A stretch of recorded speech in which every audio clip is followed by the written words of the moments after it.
Good morning, class. Good morning, teacher. So, how are you today? We're fine. Okay, are you excited sa bago nating lesson ngayong umaga? Yes, teacher. Sige, bago tayo magsimula, ay ayayain ko muna kayong tumayo para sa ating panalangin.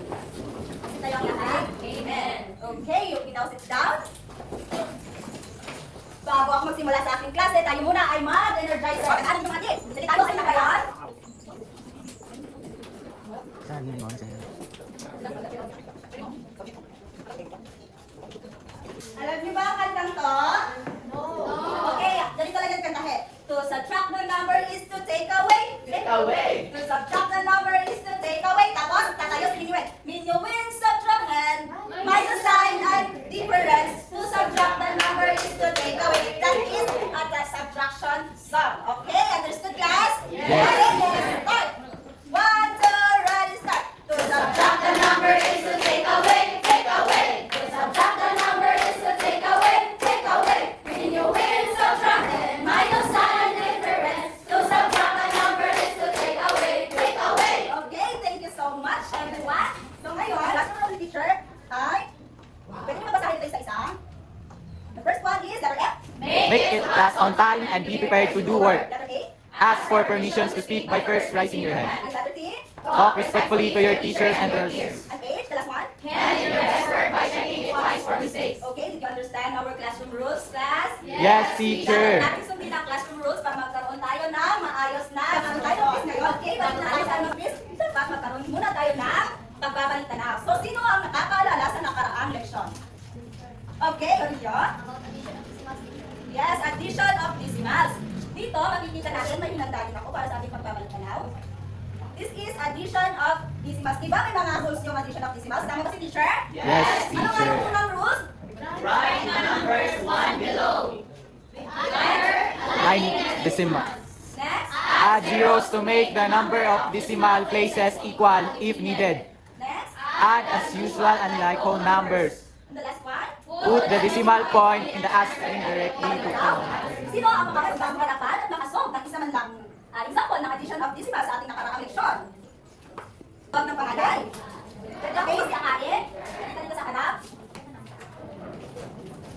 Okay, tama ba si Akain, class? Yes, sir. Okay, sa wali ko ay alam nyo na ang ating addition of decimals. Tama ba ako magpataas ng kamay kung sino yung nakakaalam na?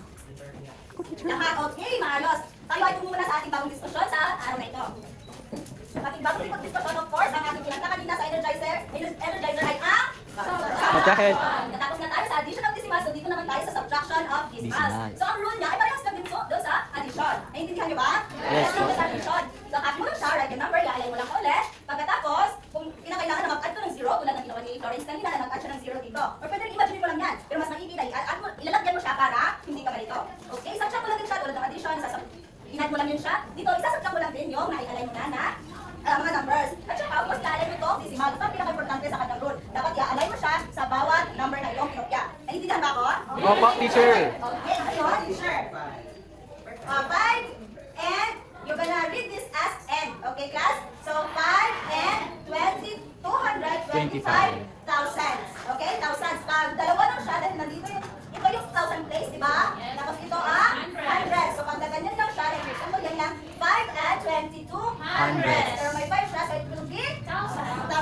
Okay, very good. And now, another example, or naiintindihan niyo na? Another teacher. Okay, another example. I'm sorry, another example. Ano lang dito? 645.136 minus 14.36 equals, okay? Copy again. Tulad ng nasabi sa rules, copy ba? Tama si teacher?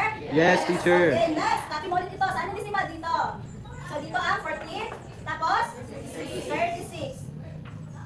And then, 6. Lagyan ng 0 dito para magkaroon siya ng partner o pwede rin hindi. Nasa sa'yo na yun. 6 minus 0? 6. 3 minus 6. Nag-3 so equal dito 13. And then ito, nagiging 0 na siya. So 13 minus 6? 7. 7. So 0 minus 3? Cannot be. So magbabaro ulit tayo dito. Tama ba si teacher? Yes, teacher. Ito magiging 4. And then ito magiging 10. So 10 minus 3? 7. 7.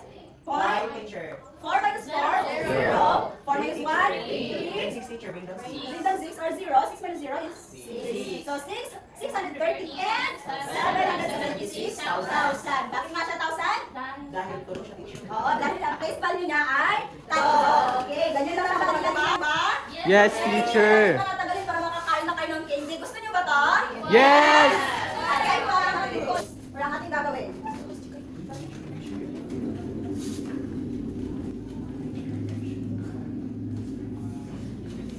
Ito ay tatawagin natin Decimal Relay Challenge.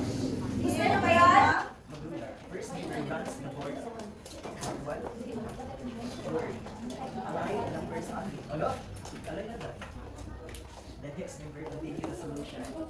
Okay, hanggang na ba kayo nagbigas niyo ba yung instruction? Opo, teacher. Instruction? Yes, teacher. Okay. May marker na ba lahat? May marker kayo dyan? Okay, ready ka ba? Ano? Yan lang tayo. Okay, ang una, step 1, maka-align. Ang step 2, siya ang mag-solution. Maglalagay ng number yung ang tatlo. So, yung tatlo yan, so ang unang tatlo, siya ang pupunta dito. Ang pangalawang tatlo naman sa pangalawang number, hindi yan sa iba, para siya naman ang tatlo yan, okay? Okay lang yan siya, sinagyan ko na iba-iba para hindi kayo magkaunyakan, ha? Oh, iba-iba tatlo, yung ayos na. Okay, ang team ninyo ay makinig, makinig ang lahat. Ang team ninyo ay doon siya, mga dito, sasagot. Ang team, isa sa hand, dito sa gitna. Ang team, may design, dito naman kayo. Nakita naman ang number, ha? Ang kaya last one is dito, okay? Ito ay contest, kasi yung unang makakatapos siya, makakatanggap ng Reward! okay. Bilang yung teacher ng tatlo, mahal na kayo dito sa harap at sumagot. 1, kahit saan dyan kayo, gawin yung muna kasi malapit kayo sa labang, okay? Okay. Ready? Answer in quietly, class, okay? Dapat focus. Okay, 1.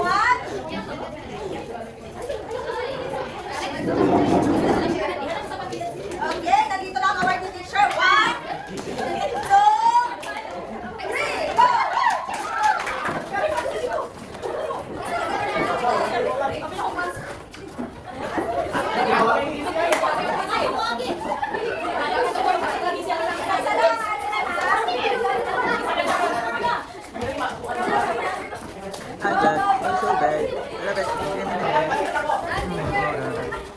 Kompleto ang order. Pag nagdalawa ka ng partner, hindi kami nakikita na kayo. Bigyan nga niya kasi